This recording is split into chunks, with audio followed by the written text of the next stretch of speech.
Bom, gente, então hoje a aula é sobre glaucoma neovascular. O glaucoma neovascular, né, olhando, se a gente for ver a classificação dele, ele é um glaucoma secundário pré-trabecular.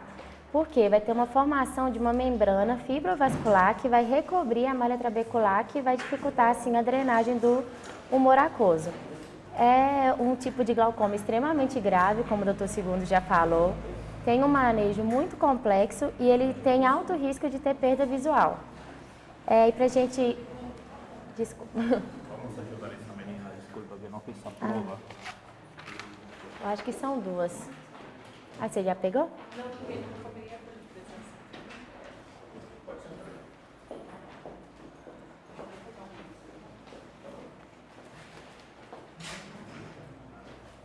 Então vamos lá. Não? Mas pode prosseguir? Espera. E aí a formação desses neovasos segmentos anterior quase sempre vai ser associada a doenças isquêmicas do segmento posterior, como eu vou mostrar para vocês. Então, em relação à patogênese, então, primeiro a gente vai ter então uma isquemia no segmento posterior do olho. Essa isquemia vai estimular o crescimento do fator, vai estimular o aumento do fator de crescimento vascular endotelial, né, que é o VEGF, no humor aquoso e no vítreo. Com isso, esse VEGF vai estimular a produção de neovasos na íris e do seio camerular, que vai formar essa membrana fibrovascular que vai recobrir a superfície anterior da íris e do ângulo irido-corneano. E aí, além disso, vai ocorrer sinecas anteriores com fechamento angular secundário e um aumento da pressão intraocular. Então, inicialmente, a gente vai ter um ângulo aberto com a pressão normal ou elevada e, posteriormente, vai ter a retração desse tecido fibrovascular com a formação de sinecas anteriores que vai acabar provocando, né, o aumento da pressão intraocular. Então, na clínica, a gente tem que fazer um exame biomicroscópico e gonioscópico muito cuidadoso em todos os pacientes que têm essas doenças isquêmicas do segmento posterior, como a oclusão de veia central da retina, retinopatia diabética, que eu vou falar mais adiante. A biomicroscopia, o ideal é a gente fazer o exame com uma magnificação na lâmpada de Fenda de 16 vezes, né? E sem midríase, para a gente avaliar muito bem a borda pupilar à procura de neovasos naquela região. E a gonioscopia também é essencial, tanto para a gente diagnosticar, para poder estadiar a doença e definir a conduta. E tem alguns casos que esses neovasos, em vez de começar na borda pupilar, começam no seio camerular. Então, mesmo sem achar neovasos na borda pupilar, a gente tem que fazer uma gônio bem feita em busca desses neovasos. Bom, então, em relação à clínica, na primeira fase vai ser a fase da rubeose iridis, né? Que são esses neovasos que vão surgir geralmente na borda pupilar. Nessa fase, o paciente não vai ter sintoma nenhum e ele pode ter só uma baixa acuidade visual se ocorrer alguma lesão desses neovasos que vai provocar um enfema. Então, tem casos, olha, como esse aqui, que é muito discreto, os neovasos da borda pupilar. Não sei se está dando para ver.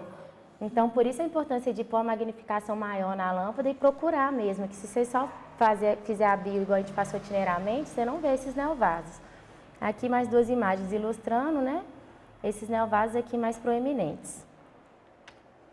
Aqui mais uma, rubeose. Deixa eu fazer uma leve observação aí. Quando um paciente está começando um glaucoma neovascular, obviamente é importante o exame da pupila sem dilatação. Sem dilatação.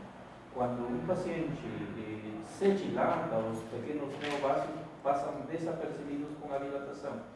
E o diagnóstico precoce de um glaucoma neovascular passa desapercebido simplesmente com um fator que já foi dilatado. Se o paciente vem com a suspeita de retinopatia diabética, obstrução da veia central da retina, encaminhado para o especialista de glaucoma, é melhor não dilatar, examinar o paciente, avaliar bem a pupila e depois fazer uma dilatação. Isso. Toda vez que um paciente também é melhor até tomar a pressão sem dilatação, porque a dilatação também altera a pressão do olho, né? Então, isso. Esse primeiro exame. Paciente com suspeita de glaucoma neovascular, na fase inicial deveria ser examinado sem dilatar a pupila. Isso. A maioria das retina já chega dilatada. Aí pega. O feeling de... Por isso que muitas vezes passam desapercebidos percebi. os diagnósticos iniciais de glaucoma neovascular. A maior parte de pacientes são pegos quando já está com 40, 50 de pressão, quando o paciente já está tendo sintomas. Aí, nesses casos, se tivermos uma oclusão de veia central da retina, principalmente, é bom pedir retorno e examinar sem dilatação, em 2, 3 meses, né? Assim, 3 meses que geralmente dá para poder diagnosticar precoce. Aqui são mais 2 imagens ilustrando, né? Essa rubeose iridis, bem na borda pupilar mesmo. E mais uma informação adicional. Dos pacientes que passam glaucoma neovascular na fase inicial, 90% de pacientes podem ter compromisso de neovasos na borda pupilar.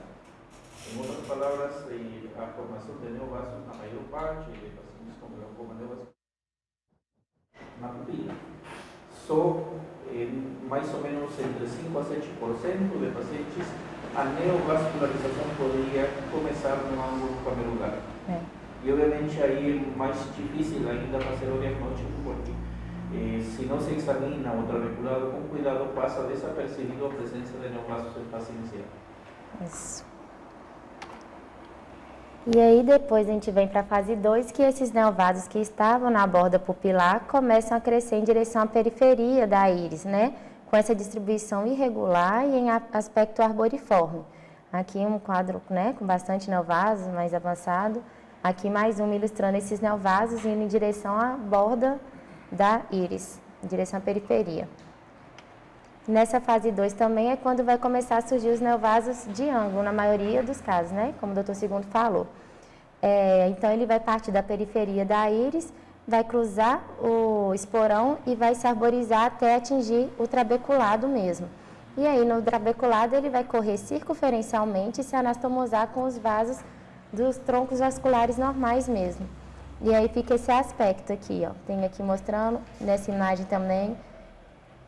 Aqui também outra imagem ilustrando, mas assim, é discreto. Aqui tem uns casos mais avançados, mas muitas vezes são mais discretos, mais difíceis de ser vistos, esses vasos, neovasos. E nessa fase 2, então, o ângulo ainda vai estar aberto, mas pode ter uma redução do escoamento do humor aquoso e aumento da pressão por causa dessa membrana fibrovascular que se forma anterior ao trabeculado, né? Que, como eu falei, que é por causa dela que ele é classificado como um glaucoma pré-trabecular. Nessa imagem aqui tem mostrando neovasos de íris, aqui na seta branca, e os neovasos de ângulo, aqui vocês veem que é mais discreto mesmo esses neovasos de ângulo, por isso a importância do exame muito cuidadoso. E aqui é só um implante de drenagem que esse paciente já tinha sido submetido. E na fase 3, aí esse tecido fibrovascular que foi formado, ele começa a tracionar o tecido iriano em direção ao trabeculado. E aí começa a surgir as sinéquias anteriores progressivamente. Essa imagem aqui está mostrando essa retração mesmo, né, do tecido fibrovascular, provocando aqui um ectrópio do epitélio pigmentar na borda aqui da pupila e perdendo a textura normal do relevo iriano que a gente vê, né, em pacientes que não têm glaucoma neovascular. E na fase 4, aí é quando a íris já encontra totalmente implantada sobre o trabeculado. Aquele tecido fibrovascular traciona ela tanto que ela pode ultrapassar a linha de Schwalbe.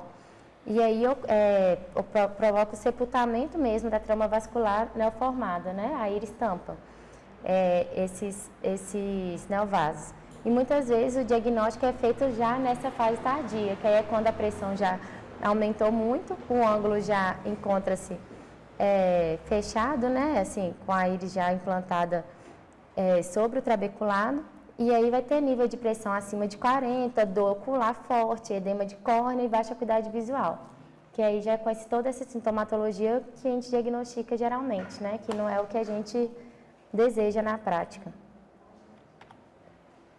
E nessa fase 4, às vezes, esse edema de córnea, quando ele é muito grande, né, quando a córnea está muito edemaciada, esses vasos irianos podem passar despercebido, fica difícil visualizar. E aí uma alternativa que a gente tem é a gente pingar um colírio anestésico, depois pingar glicerina tópica sobre a córnea, para promover a transparência, para a gente conseguir avaliar melhor tanto esse segmento anterior e também o segmento posterior do olho. Alguns outros achados que a gente tem no exame, então, nesse glaucoma neovascular, a íris, então, vai ficando afilada, compacta e perde o relevo normal. A pupila pode ficar em média midríase fixa por fibrose mesmo iriana, isquemia dos músculos esfíncter da pupila e o dilatador da íris. Pode ocorrer o ectrópio uveal, que eu mostrei naquela outra imagem para vocês, por causa do tecido fibrovascular mesmo, né, que vai tracionar esse epitélio pigmentar na borda da pupila. E o ifema, né, que está ilustrado nesses casos aqui, que podem ocorrer de 25% em até 75% dos casos. O tempo do início da neovascularização na borda pupilar e a oclusão completa do ângulo pela íris varia muito de caso a caso, pode ocorrer rápido, dentro de poucos dias, e pode permanecer estável por muitos anos sem acometer o ângulo, e tem alguns casos até de regressão espontânea, mas que são mais raros. O glaucoma neovascular, que é secundário à oclusão de veia central da retina, que é a principal causa que eu vou mostrar para vocês, como é um evento isquêmico agudo, ela tende a ser mais fulminante e que o secundário à retinopatia diabética. Por isso que esse glaucoma secundário à oclusão de veia central da retina é chamado de glaucoma dos 100 dias, que geralmente ocorre cerca de 3 meses depois do processo isquêmico no segmento posterior. Aí aqui é uma imagem mostrando a neovascularização da íris e a presença de sinéquias posteriores, mas aí na agônio a gente vê que o seu camerular ainda encontra-se aberto. Então, pode ficar assim por anos ou rapidamente progredir mesmo para oclusão completa mesmo do ângulo. A gente tem que lembrar que nem todos os vasos que a gente vê na íris e no ângulo são patológicos, nem todos são neovasos, a gente tem vasos normais na íris e no ângulo também. Os vasos irianos normais, eles são geralmente radiais, têm poucas anastomoses e não tem arborização, e eles são recobertos pelo tecido iriano, então geralmente a gente vai ver eles só naqueles olhos claros mesmo, que tem a íris claras. E os vasos normais do ângulo também vai ter a distribuição só radial e geralmente não ultrapassa o esporão escleral, diferente dos neovasos. Aí aqui, então, com essa clínica a gente consegue classificar o glaucoma neovascular em grau 1, 2 ou 3. No grau 1 a pressão ainda está normal, a gente vai ver os neovasos em íris e ou ângulo, e na agônio vai estar aberta ainda sem neovasos, com ou sem neovasos. No grau 2 a pressão já encontra-se elevada, a gente ainda vai ter esses neovasos na íris e no ângulo, e o ângulo vai estar aberto com neovasos. E no grau 3, a pressão vai estar elevada com os neovasos visíveis em íris e ângulo, mas aí já vai ter o fechamento com sinéquias. A gente tem um estudo fluoresceínico, que é a angiofluoresceinografia da íris, que ela mostra essas alterações para a gente da íris antes do exame biomicroscópico. Isso mostra que tem alguma lesão, que a lesão endotelial desses vasos ocorre antes de surgir realmente os neovasos, porque vai ocorrer o extravasamento da fluoresceína por esses capilares dilatados na borda pupilar, que são algumas imagens mostrando. Mas na prática a gente não usa muito, né, doutor Segundo? Não é prático. Aí a gente tem que lembrar dos diagnósticos diferenciais, fechamento angular agudo. A gente tem que sempre, então, quando pegar um caso desse, ver o olho contralateral, fazer a biomicroscopia e gônio cuidadosos, porque um ângulo estreito no olho contralateral pode ser que a gente esteja em frente de um fechamento angular agudo, na verdade, não glaucoma neovascular. O glaucoma facolítico também, né, que a gente teve aula semana retrasada, por catarata hipermadura. Aí a gente vai ter presença de partículas esbranquiçadas em suspensão no aquoso e a câmara vai estar mais profunda. O glaucoma traumático, geralmente a gente tem a recessão angular, né, não tem neovasos no ângulo, mas pode ter um ifema, né, secundário ao trauma mesmo. Glaucoma secundário ao uveíte, a gente tem que ficar atento, porque a iridociclite causa uma congestão dos vasos irianos que pode simular neovasos, principalmente naquelas íris claras, e aí pode confundir a gente. Nesses casos, o uso de corticoide cicloplégico melhora o quadro, que não acontece no quadro de glaucoma neovascular. E a ciclite ecterocrômica de Fuchs, a gente tem neovasos de ângulo, mas o aspecto não é arboriforme, não tem sinéquias e o olho geralmente está mais calmo. Aqui só para mostrar para vocês um caso de iridociclite com intensa congestão, né, de vasos e elevação da pressão. E aqui, olha como simula neovasos na borda pupilar, mas na verdade é só a congestão mesmo, o engurgitamento dessa rede vascular iriana que pode trazer essa confusão para a gente. Então, em relação às causas, como a gente viu, geralmente vai ser alguma doença isquêmica do segmento posterior que vai, né, começar esses quadros. O principal é a oclusão de veia central da retina. Segundo a principal, retinopatia diabética. A gente tem também síndrome ocular isquêmica, oclusão de artéria central da retina, tumores oculares, radiação, descolamento de retina, uveites. A gente sabe que a faco e a vitrectomia em pacientes com retinopatia diabética também pode precipitar o desenvolvimento de glaucoma neovascular, entre outras causas. Então, falar primeiro da oclusão de veia central da retina, que é a principal causa. Ela é responsável por 37% dos casos de glaucoma neovascular, e o glaucoma neovascular pode ocorrer em 30% desses pacientes que têm oclusão de veia central da retina. É o chamado, né, glaucoma dos 100 dias, porque ocorre geralmente 3 meses depois dessa oclusão da veia central da retina, que vai surgir os neovasos na borda da pupila. O glaucoma primário de ângulo aberto é um fator de risco para essa oclusão de veia central da retina, assim como hipertensão, diabetes e sexo masculino. De ramo de veia central da retina, de veia da retina é muito menos relevante como causa de glaucoma neovascular do que a oclusão de veia central da retina. E lembrando que é muito mais comum na forma isquêmica do que na forma não isquêmica. Em relação à retinopatia diabética, a incidência de neovascularização vai ocorrer de 1 a 10% dos casos. Quanto maior a duração do diabetes, tem mais risco desse glaucoma neovascular ocorrer. É mais comum na forma proliferativa, mas pode acontecer também sem a gente ver, aparentemente, neovasos no segmento posterior. Os pacientes que têm glaucoma neovascular por secundária de retinopatia diabética têm um risco médio de 33% de apresentar no olho contralateral glaucoma neovascular e ocorre em indivíduos mais jovens, geralmente, do que os secundários à oclusão de veia central da retina. E também, como a gente já falou, né, é mais insidiosa e mais bilateral. A síndrome ocular isquêmica geralmente ocorre por uma obstrução significativa da artéria carótida. Nesse caso específico, a pressão pode estar pouco elevada, diferente de todos os outros casos, mesmo se o ângulo estiver totalmente fechado, porque tem hipoperfusão do corpo ciliar que vai diminuir mesmo a produção do humor aquoso. É isso, a gente tem que tomar cuidado, porque quando a gente faz uma endarterectomia para desobstruir a carótida, pode ter um aumento dessa pressão intraocular se ele não tiver com um tratamento apropriado, né, para esse glaucoma neovascular.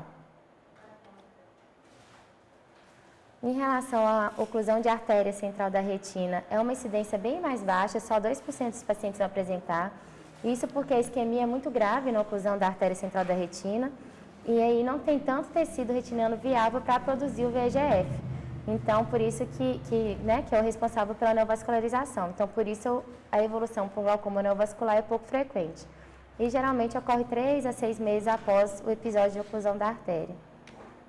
Em relação aos tumores oculares, a gente tem alguns, né, como melanoma de coroide, o retinoblastoma, que pode ocorrer a neovascularização em até 44% dos casos, medula epitelioma, hemangioma de coroide, metástase de melanoma não ocular e linfoma maligno metastático. Vários tumores podem, né, levar a essa isquemia e a esse glaucoma neovascular. Então, se chegar um paciente para a gente já com glaucoma neovascular avançado, que a gente não consegue ver fundo de olho, a gente não sabe a causa específica, a gente tem que fazer um ECOB, né, para avaliar, mesmo se o paciente não tiver percepção luminosa, para ver se não tem algum tumor que levou a esse glaucoma neovascular. Em relação ao tratamento, então, como o Dr. Segundo falou, né, o diagnóstico precoce e intervenção imediata são fundamentais, é difícil esse diagnóstico precoce, então a gente tem que ficar muito atento nesses casos. E a gente vai ter 3 focos, o tratamento da isquemia retiniana, que vai ser a panfotocoagulação e o anti-VEGF, clínico da pressão, né, com os colírios, e tratamento cirúrgico quando o tratamento clínico não foi capaz de controlar a pressão. A panfotocoagulação com laser de argônio. Ela é o padrão ouro, é o mais importante, a parte mais importante do tratamento para a gente conseguir resolver esse quadro de isquemia retiniana. Ela promove a regressão dos neovasos mesmo, mas pode demorar semanas para essa regressão ocorrer. A gente vai fazer pelo menos 1.200 a 1.600 marcas de mais ou menos 500 micras de diâmetro e a gente tem que lembrar de orientar o paciente, né, que o laser não vai atingir somente o tecido isquêmico. Então, também vai danificar células saudáveis que podem, que não estão envolvidas no processo de hipóxia, né? E aí pode dar uma perda de visão periférica, uma piora da visão noturna, mas mesmo assim é mandatório, é o padrão ouro, tem que ser feito. Quando naqueles casos que já tem muitas sinéquias anteriores, só a panfotocoagulação não consegue isoladamente resolver o quadro de glaucoma neovascular. Nesse paciente a pressão continua muito alta, porque a sinéquia, né, já não deixa ele drenar o aquoso. Então é necessário a gente fazer o controle com tratamento clínico e muitas vezes com cirurgia mesmo. E a gente tem também a iridogoniofotocoagulação, que é a fotocoagulação dos vasos irianos e do ângulo, que pode ser realizado quando o processo de neovascularização do segmento anterior persistir, apesar da panfotocoagulação da retina, né?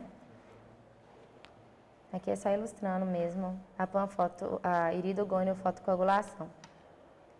Em relação aos antiangiogênicos, como a gente viu, o VEGF é o principal agente, né, que vai estimular essa neovascularização mesmo, e aí a gente usa o anti-VEGF para promover essa regressão. Mas o anti-VEGF tem uma ação temporária, geralmente dura 4 a 8 semanas só. E aí, com isso, por isso que é importante a gente fazer a panfotocoagulação retiniana, que é mais definitivo. Outra aplicação desse anti-VEGF é adjuvante das cirurgias fistulizantes e de implantes, porque eles ajudam a reduzir as hemorragias intra e pós-operatórias. A gente costuma fazer 7 a 14 dias antes, né, da TREC ou da cirurgia de implante. A gente tem várias vias de administrar esse anti-VEGF, tópica, subconjuntival, intracameral, mas a intravítrea é a mais realizada e duradoura, né? Injeção intravítrea, que está ilustrada na imagem. E aí a gente vai para o tratamento clínico, né? Com os colírios hipotensores. A gente vai priorizar aqueles que reduzem a produção do humor aquoso, que são os beta-bloqueadores, como o timolol, inibidor da anidrase carbônica tópico e sistêmico, né? Que é dorzolamida e diamox, acetazolamida. E os agonistas alfa-2 adrenérgicos, como a brimonidina. A gente tem que tentar evitar os análogos de prostaglandina, porque eles contribuem para a quebra da barreira hematoaquosa. Então, vai inflamar mais aquele olho que já está um olho quente, inflamado. A redução imediata da pressão no diagnóstico, a gente pode ser feita com o manitol, né, endovenoso ou glicerol. A atropina de 12 em 12 horas vai ajudar no controle da dor, que esses pacientes costumam queixar muita dor no olho. E os corticoides de 6 em 6 horas para controlar a inflamação. Lembrando que a pilocarpina é contraindicada, a gente não pode usar esses mióticos, porque além de aumentar a inflamação, causa essa miose, diminui o escoamento vescleral e pode aumentar o risco de sangramento, provocar um ifema ali, né? Ao provocar miose, contrai a membrana fibrovascular e ainda a formação de sinéquia posterior. Outro que é contraindicado é fenilefrina.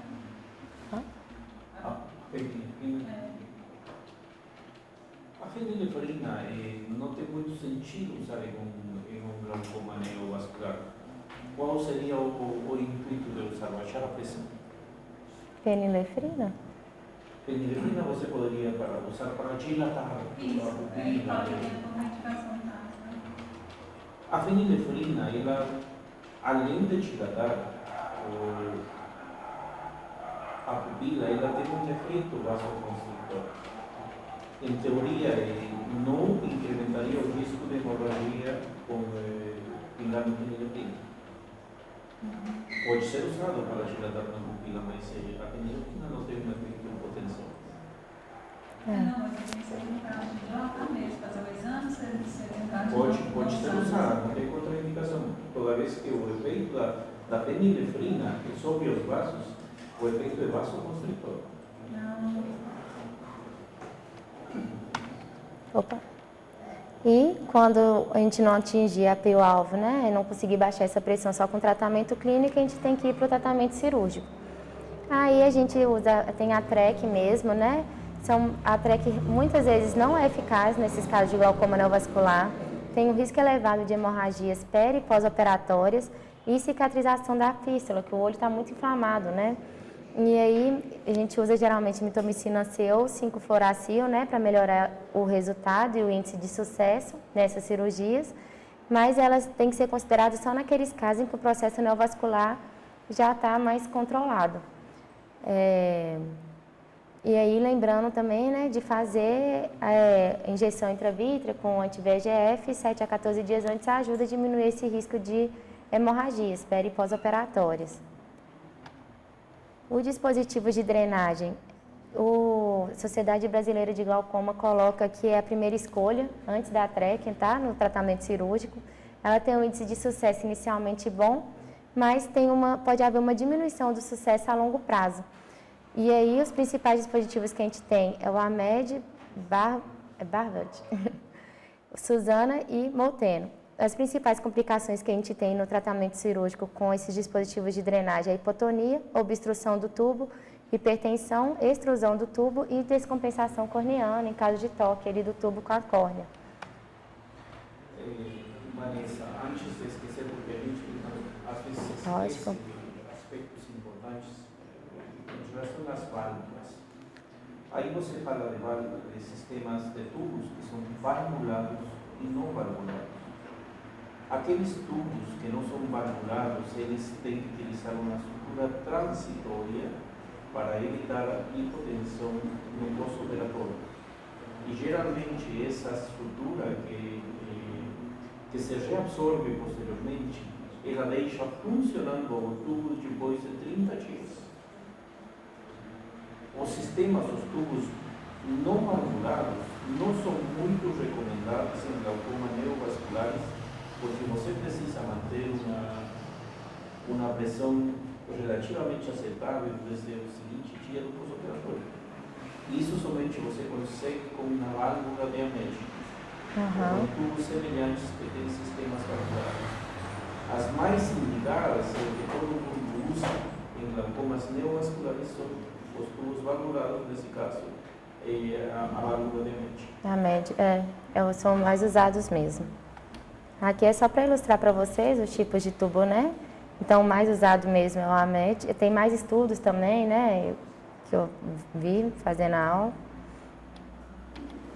E a gente tem, por último, né? A última opção, as cirurgias ciclodestrutivas, que são indicadas naqueles casos de glaucoma neovascular refratário a todas as outras modalidades de tratamento clínico e cirúrgico. Nos casos com baixo prognóstico visual e nos casos de olho cego doloroso também. As principais opções que a gente tem é a ciclofotocoagulação transescleral a laser, que pode ser feito com IAG laser ou com laser diodo, a endociclofotocoagulação e a ciclocrioterapia. E a ciclocrio, ela está associada a um índice elevado de hipotonia ocular e ptisis bulbi. Então, a gente deixa realmente para aqueles casos, geralmente, olho cego doloroso ou com um prognóstico visual bem ruim. Aqui só para ilustrar, a ciclocrio, aqui a feita por endociclo, e aqui a ciclofotocoagulação. Para ilustrar, a gente vai ter uma aula também só desses procedimentos, falando as técnicas, aí não entrei a fundo não. Então, para resumir o tratamento, aqui é aquela tabelinha que eu trouxe para vocês dos 3 graus, né, que a gente tem no glaucoma neovascular.